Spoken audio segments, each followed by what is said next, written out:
हाय वाणी, आज जेवायला काय करूयात? माझ्याकडे दोन ऑप्शन आहेत. एक तर सोयाबीनचे कबाब किंवा चायनीज राईस. तुला काय हवं आहे? सोयाबीनचे कबाब. ओके, मी सोयाबीनचे कबाब बनवते. सोयाबीनमध्ये खूप प्रोटीन्स असतात आणि सोयाबीन कबाब ही डिश खूप झटकीपट होणारी अशी ही डिश आहे. चला तर मग पाहूया सोयाबीन कबाब बनवण्यासाठी आपण काय काय घेणार आहोत आणि कसे करणार आहोत ते. सोयाबीन कबाब बनवण्यासाठी सर्वात प्रथम मी कढईमध्ये पाणी घेतलं आहे आणि त्याच्यामध्ये मी सोयाबीन घातलेलं आहे. मी साधारण 1 वाटी सोयाबीन आणि त्याच्यामध्ये 1.5 ग्लास असं पाणी घातलेलं आहे.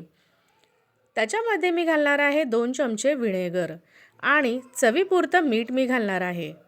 आणि मोठा गॅस करून मी इथे सोयाबीनला उकळी येऊ देणार आहे, म्हणजे सोयाबीन असे छान शिजू देणार आहे. हे बघू शकता, सोयाबीन छान आपले उकळे आल्यानंतर शिजलेले आहेत.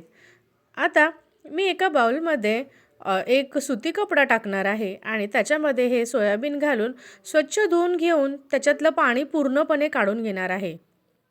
म्हणजेच इथे आपल्याला सोयाबीन पूर्ण असे सुके करायचे आहेत, जेणेकरून आपल्याला मिक्सरमधून फिरवता येतील अशा पद्धतीने करायचं आहे. हे बघू शकता, मी अशा पद्धतीने सोयाबीनचं पूर्ण पाणी जे आहे ते काढून घेतलेलं आहे आणि याला पूर्ण थंड होऊ द्यायचं आहे.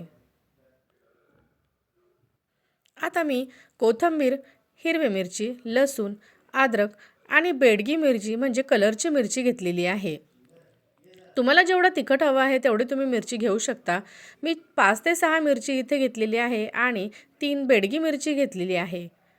लसूण थोडासा घेतलेला आहे आणि 2 अद्रकचे तुकडे घेतलेले आहेत आणि थोडीशी कोथिंबीर आहे. हे मिक्सरमधून ओबडधोबड असं फिरवायचं आहे, फार बारीक आपल्याला करायचं नाही आहे. आता एका भांड्यामध्ये मी ते काढून घेणार आहे आणि सोयाबीनसुद्धा आपले थंड झालेले आहेत. त्याच्यातलं सुद्धा पाणी पुन्हा फिरवून काढून घ्यायचं आहे. हे बघू शकता तुम्ही, अशा पद्धतीने आपले सोयाबीन पूर्ण असे सुके झालेले आहेत. त्याच्यामध्ये अजिबात पाणी राहिलेलं नाही आहे. आता ज्या भांड्यामध्ये आपण मिरची फिरवून घेतली होती त्याच भांड्यामध्ये आता आपण हे सोयाबीन जे आहेत ते मिक्सरमधून अगदी बारीक असे फिरवून घेणार आहोत. सोयाबीन छान शिजल्यामुळे आणि त्याच्यामध्ये पाणी नाही आहे, राहिलं अजिबात नाही आहे, त्याच्यामुळे हे बघू शकता छान आपले सोयाबीन बारीक झालेले आहेत. आता हे एकजीव करून घ्यायचं आहे आणि इथे मी एक कांदा घेतलेला आहे मीडियम साईजचा. तो कांदा आपल्याला बारीक असा कट करून घ्यायचा आहे. फार मोठा कट नाही करायचा, बारीक असा कट करून घ्यायचा आहे.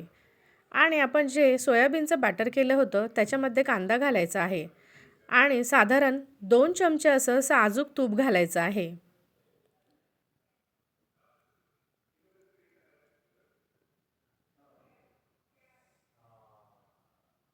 तूप घालून झालं की त्याच्यामध्ये आपल्याला चवीपुरतं तिखट घालायचं आहे. तुम्हाला जेवढं हवं असेल तेवढं तुम्ही तिखट घालू शकता. मी इथे 1 चमचा तिखट घेतलेला आहे आणि पाऊण चमचा अशी हळद घेतलेली आहे. त्याच्यामध्ये घालायचं आहे चवीपुरतं मीठ. मीठ घालून झालं की त्याच्यामध्ये आपल्याला बेसन पीठ घालायचं आहे. मी इथे सुरुवातीला 2 चमचे असं बेसन पीठ घेतलं होतं आणि मळताना मी अजून 2 चमचे असं बेसन पीठ टाकलेलं आहे. तुम्ही अशा पद्धतीने पीठ मळताना सुद्धा 2 चमचे अजून घेऊ शकता. असं मी एकूण 4 चमचे असं बेसन पीठ इथं वापरलेलं आहे. हे बघू शकता, पीठ आपलं घट्टसर असं झालेलं आहे, फार पातळ नाही आहे. मी इथे पेन्सिल घेतलेली आहे आणि पेन्सिलला मी कबाबचा म्हणजे सोयाबीनचं जे बॅटर आहे ते घेऊन कबाबचा शेप देण्याचं ट्राय केलेलं आहे. तुम्ही अशा पद्धतीने ट्राय करू शकता. हे बघू शकता, छान असे आपले हे सोयाबीनचे कबाब तयार झालेले आहेत, म्हणजे त्याला छान असा शेप आलेला आहे. अशा पद्धतीने मी सगळे जे सोया कबाब आहेत ते करून घेतलेले आहे. तेल मी इथे गरम करून घेतलं आहे आणि मंद आचेवर याला मी आता तळून घेणार आहे. तळताना सारखं त्याला फ्राय नाही करत बसायचं, म्हणजे हलवून नाही घ्यायचं. एकदम एक साईड होऊ द्यायची आहे आणि नंतर दुसरी साईड हलवायची आहे. कशी वाटली तुम्हाला माझी ही रेसिपी? जर आवडली असेल तर प्लीज माझ्या चॅनलला लाईक करा, शेअर करा आणि सबस्क्राईब करा. थँक्यू. वाणी, कबाब रेडी आहेत, खाऊन बघ कसे झाले. वाव.